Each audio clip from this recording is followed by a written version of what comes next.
오늘 우리에게 주시는 하나님 말씀은 요한복음 1장 1절에서 5절까지 말씀입니다. 요한복음 1장 1절에서 5절까지 말씀 우리 한 목소리로 함께 봉독하도록 하겠습니다. 태초에 말씀이 계시니라. 이 말씀이 하나님과 함께 계셨으니 이 말씀은 곧 하나님이시니라.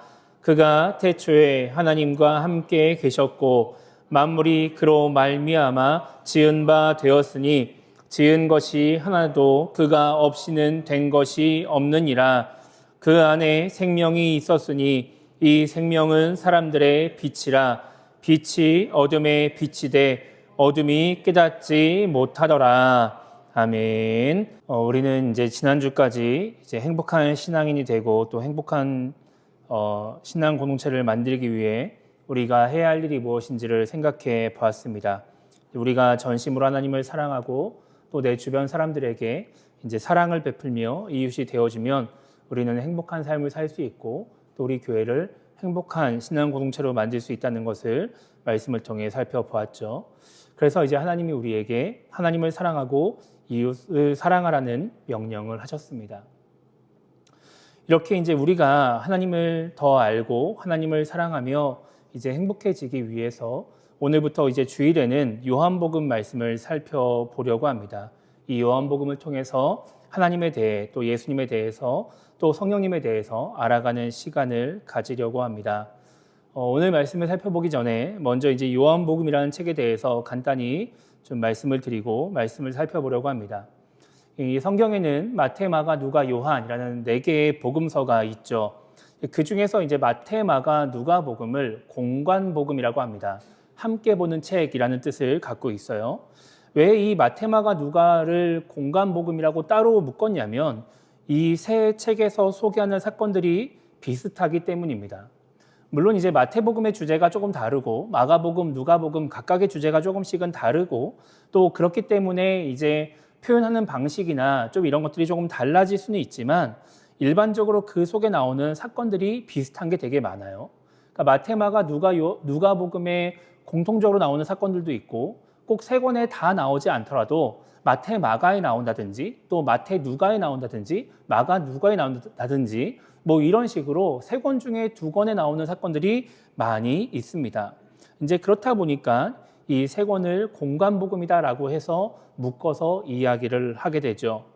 그렇다면 왜 요한복음은 이 공관복음에 들어가지 않을까요? 다르기 때문입니다. 조금 방향이 다르기 때문에 그래요.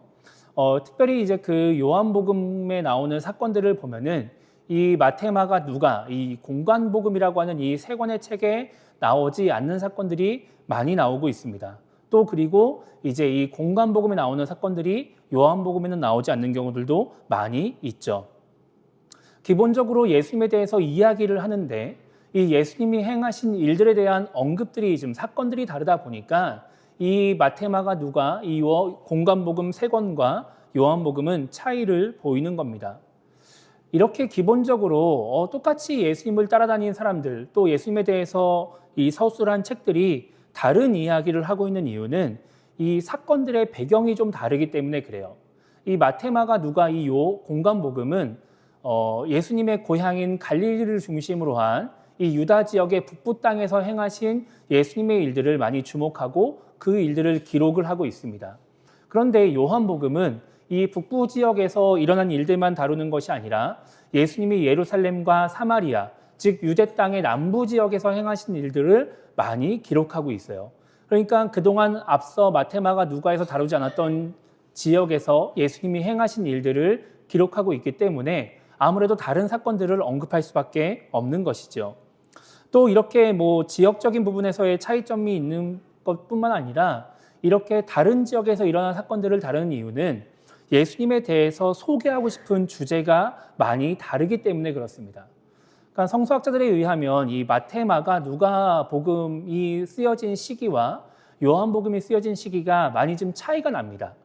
그러니까 조금 더 신앙생활을 하고 마태, 마가, 누가 복음을 읽으면서 예수님을 알고 또 신앙생활을 하고 있던 사람들에게 이 요한이 조금 더 자세하게 설명을 하고 싶은 마음에서 이 책을 기록했을 가능성이 있는 것이죠. 그러다 보니까 이 요한복음은 예수님에 따른 어떠한 인간적인 모습 또 그리고 구약에서의 말씀을 성취하시는 모습들 뿐만 아니라 예수님의 신성에 대해서 많이 초점을 두고 있습니다. 예수님이 왜 진짜 메시아인지, 왜 그리스도이신지를 성경에서 언급을 하고 있는 것이죠. 그러면서 또한 예수님이 하나님이시다라고 하는 것을 많이 강조하고 있습니다.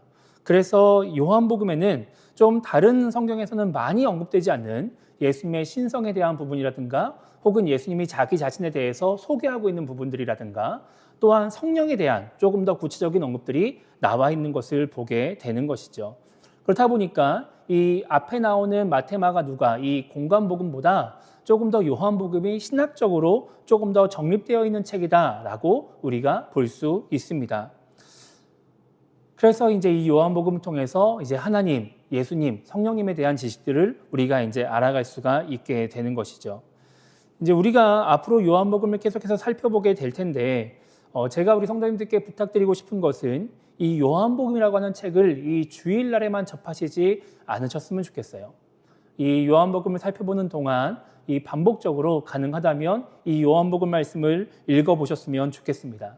제가 이 요한복음에 대해서 이 간단한 배경 지식을 말씀드린 이유도 바로 여기에 있는 것이죠.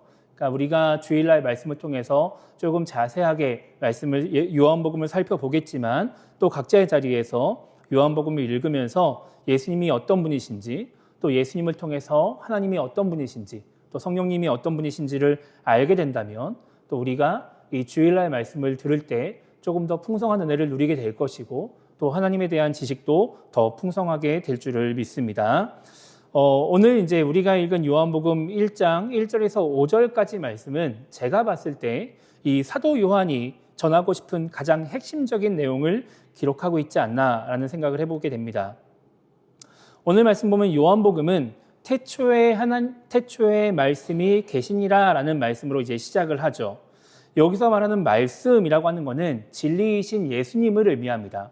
그러니까 이 말씀을 예수님이라는 단어로 바꿔도 괜찮다는 거예요. 그렇게 한번 바꿔서 다시 한번 이 1절 말씀을 읽어보면 이렇게 됩니다. 태초에 예수님이 계시니라. 예수님이 하나님과 함께 계셨으니 예수님은 곧 하나님이시니라. 이렇게 되는 거죠. 성경에서 요한복음에서 예수님은 이제 신약 성경에서 처음 등장을 하시죠. 신약 성경에서 처음 등장을 하시는데 요한복음은 이 예수님이 신약 성경에 기록될 때 그때 처음 이 세상에 존재하신 것이 아니라 태초부터 존재하신 분이다라고 말씀을 하고 있는 겁니다. 그러면서 이제 1절과 2절 말씀 보면은 그 예수님이 태초에 하나님과 함께 계셨다라고 말하고 있죠. 예수님이 하나님과 함께 했다라고 하는 이 표현은 예수님이 하나님과 우리가 흔히 말하는 성부 하나님과 별개의 존재다라고 하는 것을 의미하는 거예요. 함께하는 것은 각각의 다른 존재가 같이 있을 때 함께한다라고 말을 하죠. 그러니까 성부 하나님과 성자 예수님은 곧 별개의 존재다라고 말을 하는 겁니다. 그러면서 이제 1절 마지막에는 예수님이 곧 하나님이시다라고 말을 하죠. 우리가 이제 요한복음에 나오는 하나님을 이해할 때 특별히 물론 모든 성경에 나오는 하나님을 이해할 때 마찬가지로 필요한 지식이지만 특별히 우리가 요한복음을 읽으면서 하나님을 이해할 때 이 삼위일체 하나님에 대한 내용을 잘 이해하는 것이 좀 필요합니다.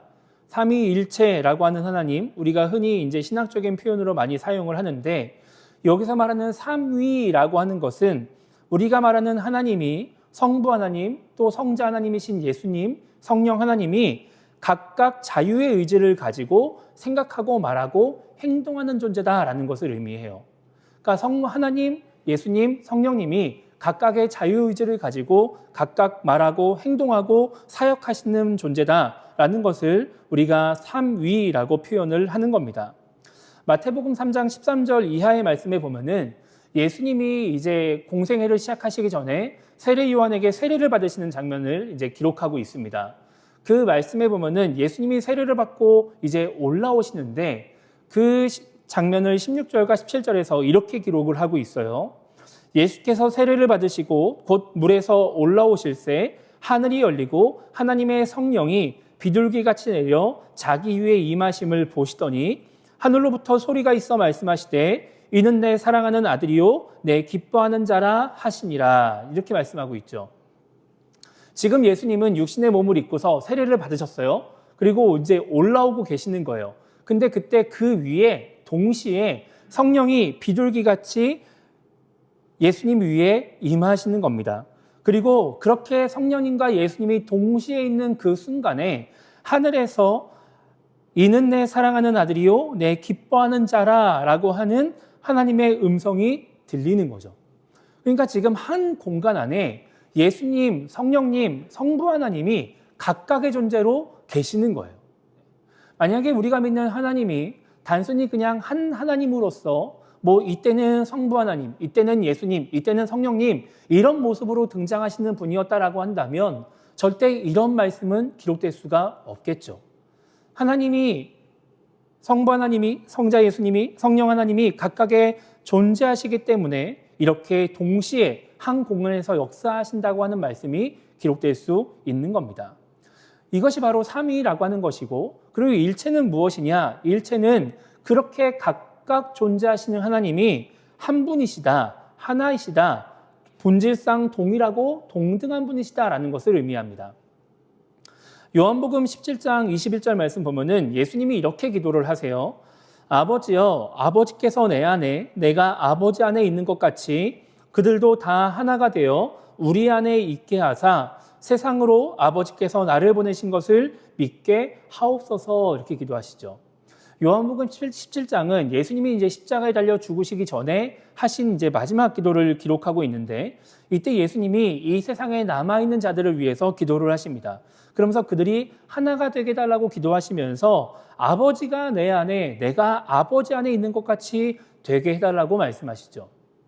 이게 일체라고 하는 거예요. 하나님이, 성부 하나님이 예수님 안에, 예수님이 성부 하나님 안에 계시는 것이 바로 하나됨을 표현하는 것이죠. 이 표현이 요한복음에 되게 자주 나옵니다.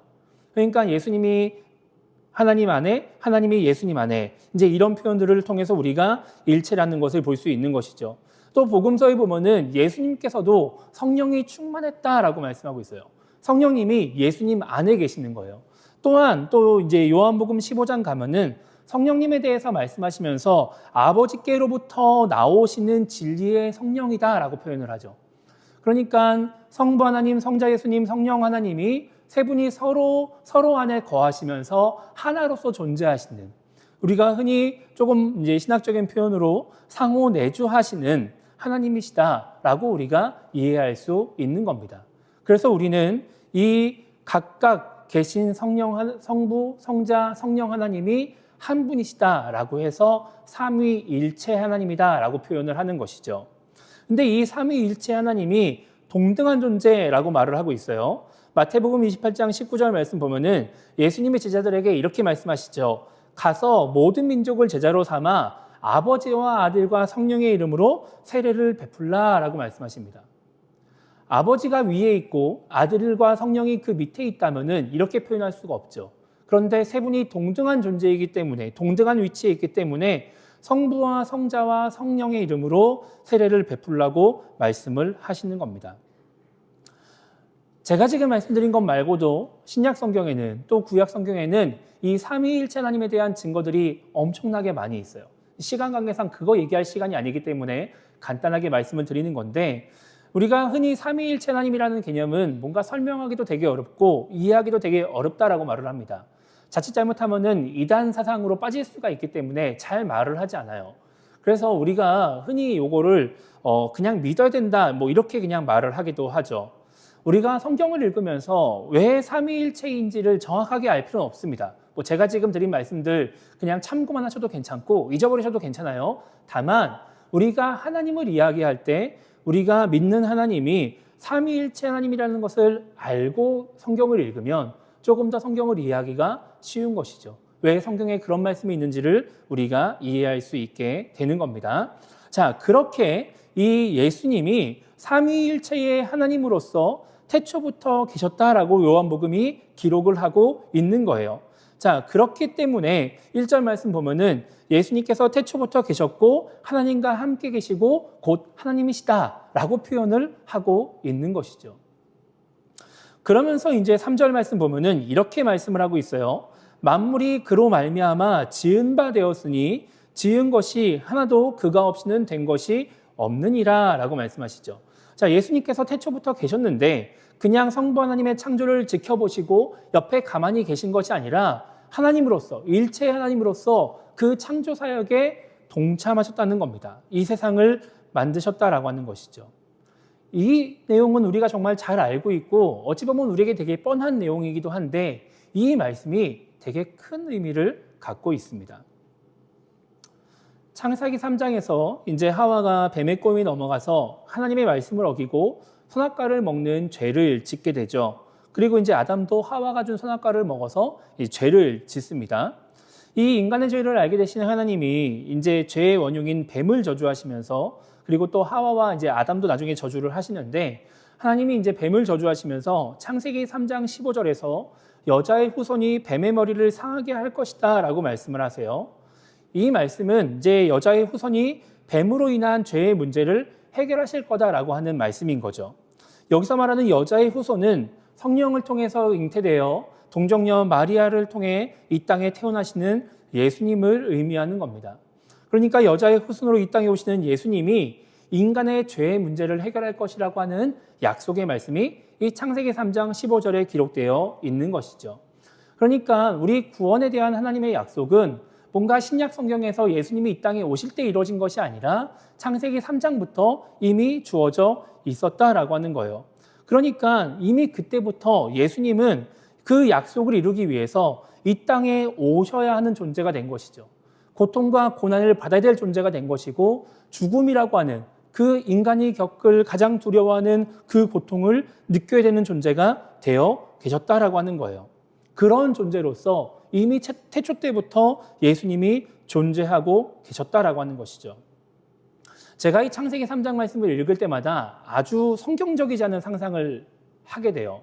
여러분 한번 생각해 보세요. 우리가 물론 이제 방금 삼위일체라는 이야기를 했지만 그냥 하나님이 다 각각의 존재로 계시기 때문에 태초에 성자 하나님, 성부 하나님, 성자 하나님, 성령 하나님이 각각 계시는 겁니다. 계시면서 세상을 바라보시는 거예요. 세상을 바라보시는데 하와랑 뱀이랑 대화를 합니다. 보니까 뱀이 하와를 꼬셔요. 선악과를 자꾸 먹으라고 유혹을 하는 거예요. 하나님이 거기에서 개입하지 않고 그냥 지켜보세요. 어떻게 하나 지켜보시는 겁니다. 그러면서 속으로는 그렇게 생각하셨겠죠. 먹지 말아라. 선악과 먹지 말아라. 죄 짓지 말아라. 라고 마음을 먹고 계셨을 겁니다. 근데 그 순간 하와가 선악과를 먹어요. 그때 성부 하나님이 예수님에게 말씀하시는 겁니다. 야, 아이들이 죄를 지었다. 네가 이제 가야 되겠다. 네가 고통을 당해서 네가 저 아이들의 죄의 문제를 해결해 줘야 되겠다. 성부 하나님이 말씀을 하시는 거예요. 그 말씀을 들은 예수님이 대답하시는 거죠. 그래요. 제가 가야 되겠네요. 어쩔 수가 없네요.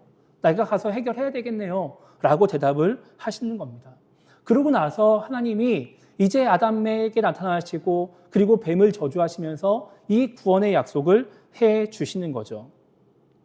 여러분, 제가 상상하는 이 상상의 모습이 무엇을 의미하냐면은 이미 예수님이 그 모든 상황을 다 인정하고 받아들이고 있었다라고 하는 거예요. 그러면서 언제 내가 내려가야 될까? 정말 인간을 구원하기에 가장 좋은 타이밍에 그 땅에 내려가서 고통을 당하고 고난을 당하고 죽음을 당하려고 그 시간을 기다리고 계셨다라고 하는 것이죠. 물론 하나님의 관점에서 바라봤을 때 우리가 지금 계산하고 있는 그 긴 시간들은 찰나일 수도 있지만 어쨌든 우리가 보낸 인간의 그 긴 역사를 예수님은 언제 내가 내려갈까? 언제 인간을 구원할까? 내가 언제 그 고난을 당할까?를 생각하시면서 기다리고 인간을 돌보고 계셨다라고 하는 겁니다. 그 긴 기다림의 시간을 끝내고 드디어 예수님이 이 땅에 오십니다. 오늘 말씀 4절 보면 이렇게 말씀하고 있죠. 그 안에 생명이 있었으니 이 생명은 사람들의 빛이라 라고 말씀합니다. 예수님이 이 땅에 오시는데 그냥 오신 게 아니에요. 뭐 그냥 하나님을 자랑하기 위해서 오신 것도 아니고 나도 하나님이야 라고 자랑하기 위해서 오신 것이 아니라 생명을 주기 위해 이 땅에 오시죠. 어둠으로 가득한 이 세상에 구원의 빛을 비추기 위해서 빛으로 이 땅에 오신 겁니다. 그 긴 기다림이 드디어 끝나고 이제 예수님이 이 땅에 딱 오셨는데 5절 말씀 보니까 이렇게 말씀하고 있습니다. 빛이 어둠에 비치되 어둠이 깨닫지 못하더라. 예수님이 인간을 창조하시고 그리고 인간이 죄를 짓는 그 순간부터 정말 내가 저들을 구원해야 되겠다라고 마음을 먹으시고 그렇게 구원할 날을 기다리면서 긴 시간을 보내서 드디어 생명을 가지고 이 땅에 딱 오셨는데 인간들이 그 사실을 깨닫지 못하는 거예요. 인간을 어둠에서 구원하려고 빛으로 이 땅에 딱 오셨는데 여전히 그 인간들이 어둠에 머물고 있는 거죠. 어둠에서 나올 생각을 하지 않는 거예요. 여러분, 왜 사람들이 예수님을 깨닫지 못했을까요? 왜 예수님을 빛으로 인정하지 않고 어둠에서 나오지 않았을까요? 그들이 알지 못했기 때문에 그렇습니다. 우리가 오늘 읽지 않았지만 요한복음 1장 9절과 10절 말씀 보면은 이렇게 말씀하고 있습니다. 찬빛 곧 세상에 와서 각 사람에게 비추는 빛이 있었나니 그가 세상에 계셨으며 세상은 그로 말미암아 지은 바 되었으되 세상이 그를 알지 못하였고 라고 말씀하고 있죠. 예수님이 빛으로 이 땅에 오셨는데 사람들이 예수님이 어떤 존재인지를 알지 못했습니다. 예수님이 어떤 분이신지, 왜 이 땅에 오셨는지, 이 땅에 오셔서 무슨 일을 하셔야 되는지를 알지 못하는 거예요. 예수라고 하는 사람은 알고 그 존재는 알고 있어도 그분이 어떤 분이신지를 모르고 있으니까 어둠에 머물고 있는 것이죠. 기적을 베푸시면 놀라워하고 신기해하고 뭔가 그분을 따라다니면 병이 나을 것 같고 나도 뭔가 기적을 경험할 것 같아서 막 예수라고 하는 존재를 추종은 하고 있는데 그분이 빛으로 오셨다는 것을 알지 못하고 있는 겁니다. 물론 이 사복음서에 나오는 상황 속에서는 예수님이 그 십자가에 달려 죽으실 때까지 하나님의 구원의 계획 속에서 자신의 신분을 철저하게 감추셔야 했습니다. 그래서 직접 뭔가 표현을 하지 않으시고 거의 십자가에 달려 죽으실 때 제자들에게만 자신의 존재를 밝혀주시죠. 그런데 문제는 그 이후에도 예수님이 십자가에 죽으시고 부활하심으로 말미암아 자신이 어떤 분이신지를 나타내셨음에도 불구하고 사람들이 예수님이 누군지를 모른다는 거예요. 분명히 예수님을 통해서 우리 인간의 죄의 문제가 해결되었음에도 불구하고 그렇게 어둠에서 빛으로 나올 수 있음에도 불구하고 인간들이 어둠에 머물러 있다는 것이죠. 예수님이 계실 때에는 하나님의 섭리 속에서 알리지 않았으니까 몰랐다 치더라도 그럼 그 이후에는 사람들이 왜 예수님을 알아보지 못하고 예수님을 몰랐을까요? 성경에 보면 알려주는 사람이 없기 때문에 그렇다라고 말씀하고 있습니다. 전하는 사람이 없기 때문에 그런 거예요. 사도 바울이 요한복음 10장 13절에서 이렇게 말을 합니다. 누구든지 주의 이름을 부르는 자는 구원을 받으리라 라고 말을 해요. 분명히 주의 이름을 부르면 구원을 받는다라고 말하고 나서 그 다음에 14절에 보면은 이렇게 말씀합니다. 그런즉 그들이 믿지 아니하는 일을 어찌 부르리요? 듣지 못한 일을 어찌 믿으리요? 전파하는 자가 없이 어찌 들으리요? 라고 말하죠. 주의 이름을 부르면 구원을 받는데 믿지 않으니까 부르지 못하는 거예요. 듣지 못하니까 믿지 못하는 거예요. 전하는 자가 없으니까 듣지 못한다라고 하는 것이죠. 분명히 하나님의 은혜 가운데에 예수님을 믿고 구원의 은혜를 받은 자들이 있는데 그 예수님의 은혜를 경험한 자들이 알려주지 않으면, 전파하지 않으면 사람들이 듣지 못하고 믿지 못하고 주의 이름을 부르지 못해서 구원을 받지 못한다라고 하는 겁니다. 이 세상에 예수님을 모르고 살아가는 사람들은 알려주지 않으면 깨닫지를 못해요. 알지를 못해요. 그래서 예수님은 이 마가복음의 마지막 부분인 마가복음 16장에서 제자들에게 온 천하를 다니면서 만민에게 복음을 전파하라고 말씀하십니다. 사도행전에서 하늘로 올라가시면서 성령을 보내줄 테니까 성령이 오시면 권능을 받고 예루살렘과 온 유대와 사마리아와 땅끝까지 이르러 나의 증인이 될 것이다 라고 말씀을 하십니다. 예수님의 증인을 만들기 위해서 성령을 주신다라고 하는 것이죠. 이 말씀대로 사도행전 2장에서 성령의 임재를 경험한 제자들은 다락방에서 나와서 수많은 사람들 앞에서 예수님이 어떤 분이신지를 전파하죠. 때로는 목숨을 걸고 공회에서 전파하기도 하고 사도 바울과 같이 전도 여행을 다니면서 예수님을 알렸습니다. 그 결과 수많은 사람들이 예수님을 믿고 구원을 받았습니다. 그 유대와 사마리아를 넘어서 땅끝까지 복음이 전파되어 때로는 그 바다를 건너 그리고 언어의 벽을 뛰어넘어서 복음이 전파되었습니다.